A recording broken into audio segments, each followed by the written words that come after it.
Olá pessoal, tudo bem? Sejam bem-vindos. Convido vocês a conversarmos um pouquinho sobre direito penal, mais especificamente sobre o tema de conceito de crime.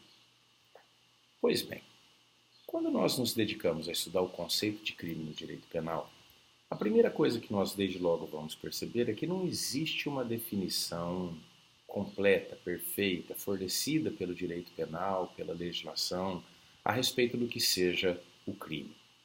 Na verdade, dependendo do ângulo, dependendo da perspectiva, dependendo da maneira como nós observarmos o crime, nós podemos chegar a conceitos diferentes. Existem, então, 4 diferentes aspectos ou critérios pelos quais nós podemos observar o crime.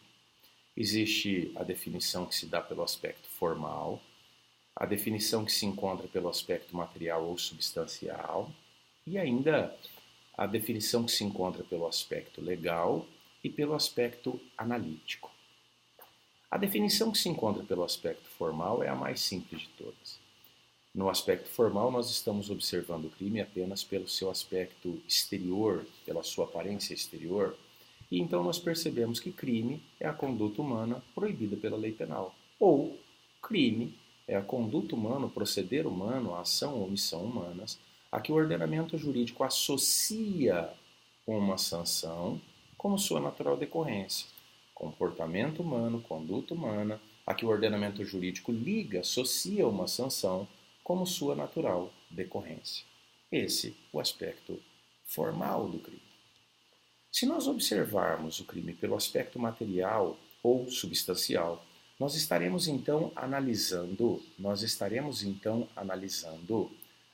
o crime pelo seu interior, pelo seu aspecto danoso, pelo desvalor da conduta. E nós poderemos então definir o crime como a conduta humana, o proceder humano, a ação ou omissão humana, que lesa ou expõe a perigo de lesão um bem jurídico penalmente tutelado. Conduta humana, proceder humano que lesa ou expõe a perigo de lesão o bem jurídico penalmente tutelado. É preciso aqui fazer uma observação de que, em princípio, o crime é uma conduta humana, mas já existe entre nós a possibilidade no direito ambiental da punição criminal de pessoa jurídica. Então, em regra, crime é uma conduta, é um proceder humano, uma ação ou omissão humana, mas nos crimes ambientais é possível a criminalização de condutas praticadas por pessoas jurídicas. Fico alerta. Depois nós passamos para o conceito legal, a observação do crime pelo prisma da legalidade. Existe uma definição na lei penal a respeito do que seja crime e nós percebemos que não existe no Código Penal nenhuma definição do que seja o crime. Não existe. O que existe é no artigo 1º da Lei de Introdução ao Código Penal. A Lei de Introdução ao Código Penal é o Decreto-Lei 3.914 de 41. No artigo 1º desta Lei de Introdução ao Código Penal, existe uma definição do que seja crime e uma definição do que seja contravenção penal. Menciona esse artigo 1º da Lei de Contravenções, que considera-se crime a infração penal a que a lei comina pena de reclusão ou de detenção, quer isoladamente, quer alternativamente ou cumulativamente com a pena de multa. Contravenção, a infração penal a que a lei comina isoladamente pena de prisão simples ou pena de multa, ou ambas, alternativa ou cumulativamente. Perceba por esse critério, por essa definição, que o que o legislador quis foi nos oferecer uma ferramenta, um critério para distinguirmos crime de contravenção. Mas e o que é contravenção? A contravenção é uma infração penal de menor gravidade. A contravenção é uma infração penal de menor gravidade e que, justamente por apresentar essa menor gravidade, não foi definida como crime. Então, eu tenho gênero infração penal e 2 espécies, crime e contravenção. Crimes são as infrações penais mais graves, contravenção penal, as infrações penais menos graves. É por isso que alguns autores, inclusive, fazem uma analogia para explicar isso para o seu leitor, dizendo que a contravenção penal é o crime anão. Trata-se de uma infração penal menos grave. É comum, e é preciso que se saiba, porque isso cai em prova, em concurso, chamarmos a contravenção penal de crime liliputiano. Esse nome decorre de uma aventura, uma obra clássica, que são as Aventuras de Gulliver. Gulliver é um personagem que vai viajar ao mundo e o navio naufraga e ele acaba indo à deriva parar numa ilha chamada Lilliput. E em Lilliput, os habitantes da ilha atingem no máximo 15 centímetros, são todos muito pequenininhos. E por isso, então, se chama a contravenção penal de crime liliputiano, porque são crimes menores, infrações penais menores, menos graves, por isso não são crimes, são infração penal. Né? Mas veja, essa definição do artigo 1º, então, da lei de introdução, só serve realmente para isso, para distinguir crime e contravenção, e não nos oferece uma compreensão maior e mais completa do que seja realmente o crime. Vamos, então, em busca do conceito analítico. O conceito analítico é um conceito que nos é fornecido pela doutrina, pelos estudiosos. Né? No conceito analítico, o que vamos fazer é desmontar o crime.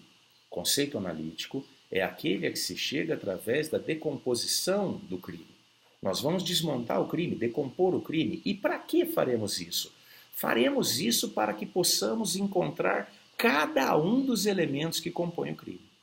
Vamos decompor o crime e vamos encontrar cada um dos elementos que o compõem e estudá-los e compreendê-los. Porque se nós conseguirmos entender quais são todos os elementos que compõem o crime, e se nós conseguirmos estudá-los e compreendê-los, nós teremos uma perfeita, uma completa noção do que seja o crime. Então nós vamos em busca do conceito analítico de crime na doutrina. Vamos decompor o crime e entender quais são seus elementos. Mas na doutrina nem sempre as coisas são tão fáceis. E é comum que não haja uma opinião de consenso. Existem opiniões divergentes. E nós chegamos, então, a 3 teorias a respeito do conceito analítico de crime.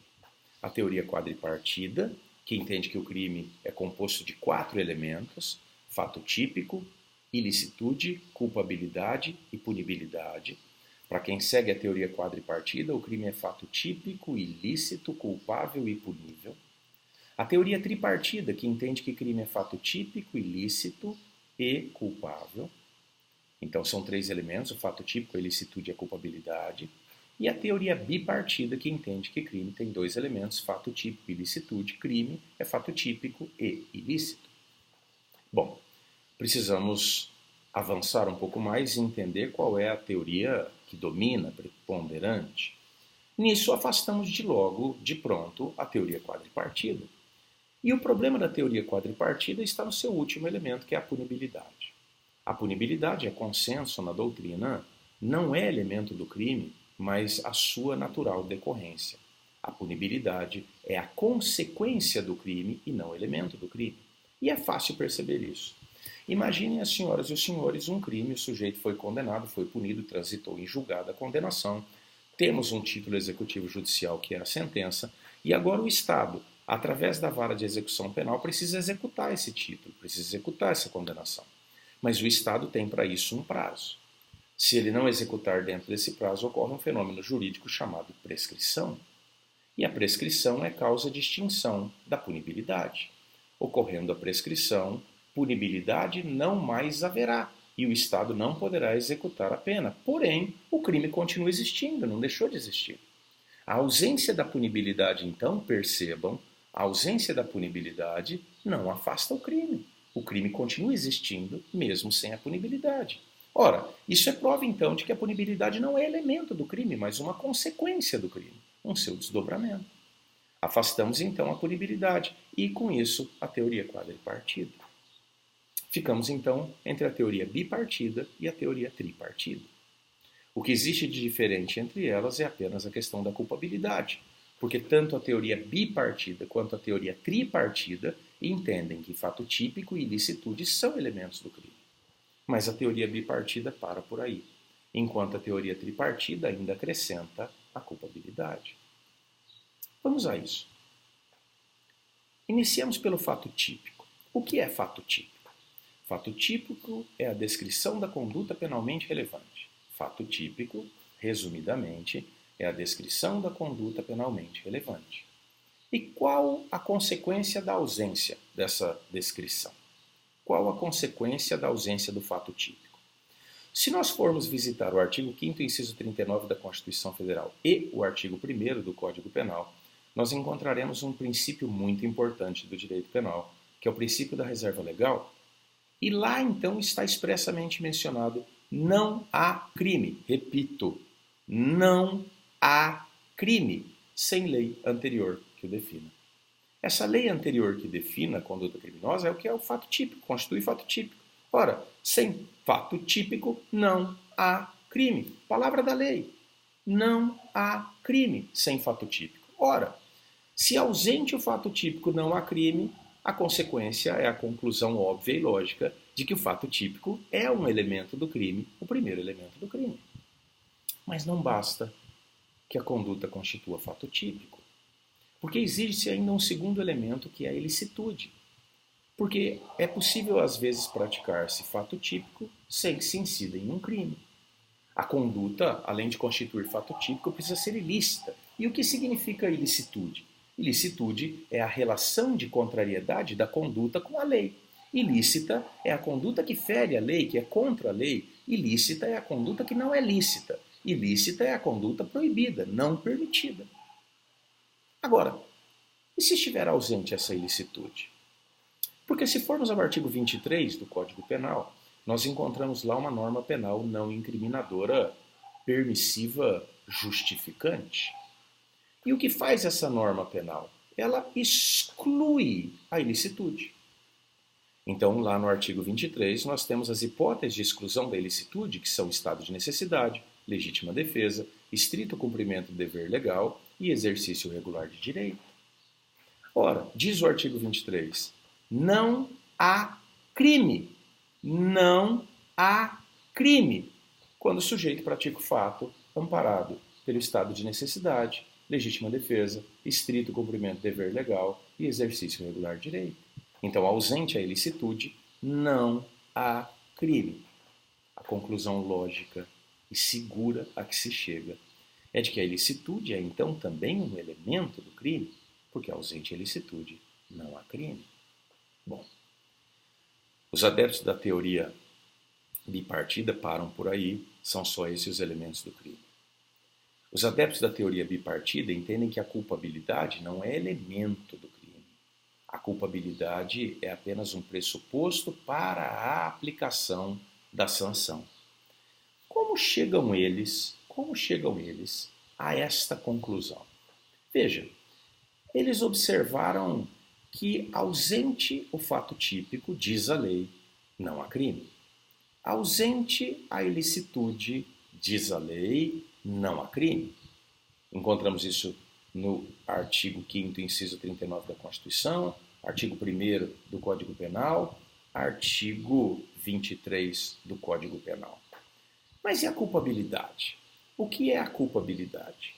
A culpabilidade é um juízo de censura que recai sobre o autor da conduta criminosa. Veja, a culpabilidade não recai sobre a conduta, sobre o crime. A culpabilidade recai sobre o agente que praticou aquela conduta. Pois bem, se seguirmos então ao artigo 26, do Código Penal, o que nós vamos observar é que quando a conduta é praticada por um inimputável, inimputável é aquele inculpável, inimputável é aquele a quem não se pode imputar a prática de um crime, inimputável é aquele que não possui culpabilidade. Então, ausente esta culpabilidade, diz o artigo 26 do Código Penal, é isento de pena. Quando ausente a culpabilidade, o artigo 26 diz, é isento de pena. O mesmo proceder possui o Código Penal quando menciona o artigo 28, parágrafo 1º do Código Penal, quando se trata da conduta praticada por alguém embriagado. Embriaguez completa decorrente de caso fortuito ou força maior, é bom dizer. Lá também, ausente a culpabilidade por conta da embriaguez completa decorrente de caso fortuito ou força maior, diz a lei penal, é isento de pena. Então veja, aqueles que seguem a teoria bipartida perceberam que quando ausente o fato típico, diz a lei no artigo 1º do Código Penal e artigo 5º, inciso 39 da Constituição, que não há crime.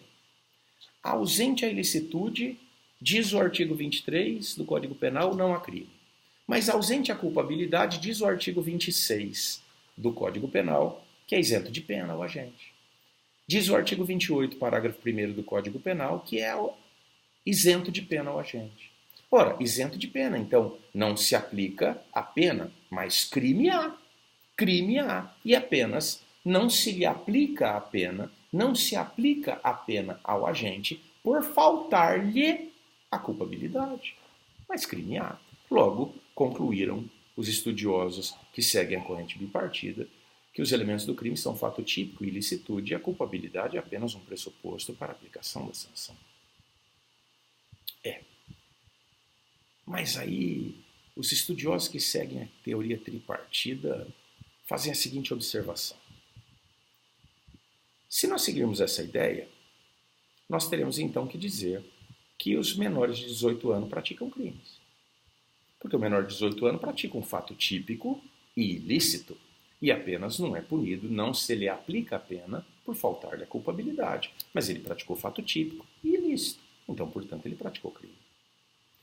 Mas os artigos 103 e 104 do Estatuto da Criança e do Adolescente, o ECA, estabelecem que quando os menores de 18 anos praticam uma conduta definida em lei, tipificada em lei como crime ou contravenção, eles praticam, na verdade, ato infracional. O que é o ato infracional? O ato infracional é o crime ou a contravenção penal praticada por um menor de 18 anos. Então, o menor de 18 anos não pratica crime, ele pratica ato infracional. Por isso a culpabilidade, então, é elemento do crime, porque ausente a culpabilidade, ausente o crime. Existe ainda um outro princípio fundamental, muito importante, que se aplica no direito, de que nullum criminem sine culpa. Nullum criminem sine culpa. Não há crime sem culpa. Então, a culpabilidade é um elemento do crime. A culpabilidade é elemento do crime. Por isso, teoria tripartida. Mas qual é a teoria que prepondera? Prepondera entre os doutrinadores, entre os estudiosos nacionais, a teoria tripartida, embora a teoria bipartida conte com adeptos, com defensores de renome. Mas a teoria tripartida é a que prepondera. Entre os doutrinadores estrangeiros, a teoria tripartida prepondera largamente. Então, a teoria dominante é a teoria tripartida, que entende que o crime é composto de 3 elementos: fato típico, ilicitude e a culpabilidade. E aqui um último alerta. É comum dizer-se que o conceito analítico de crime pela conduta, pela teoria tripartida, é de que crime é fato típico, ilícito e culpável, o que é um engano. Na verdade, o correto é dizer-se, principalmente nos concursos, de que crime é fato típico e ilícito praticado por um agente culpável. Crime é fato típico e ilícito praticado por um agente culpável, porque a culpabilidade recai sobre o agente e não sobre o crime. A culpabilidade recai sobre o agente. Então, o conceito de crime, pela teoria tripartida, é de que crime é fato típico, ilícito e praticado por agente culpável. São 3 os elementos: fato típico, a ilicitude e a culpabilidade. Muito obrigado por terem assistido o videozinho até o final. Espero poder ter contribuído com as senhoras e os senhores. Se gostaram, por favor, me manda mensagem, me incentiva, diz do que mais você quer falar e eu vou tentar explicar para você, tá bom? Paixão pelo direito, amor pela justiça. Eu sou o professor Jorge Palma. Estou aqui para te ajudar no que você precisar. Abraço!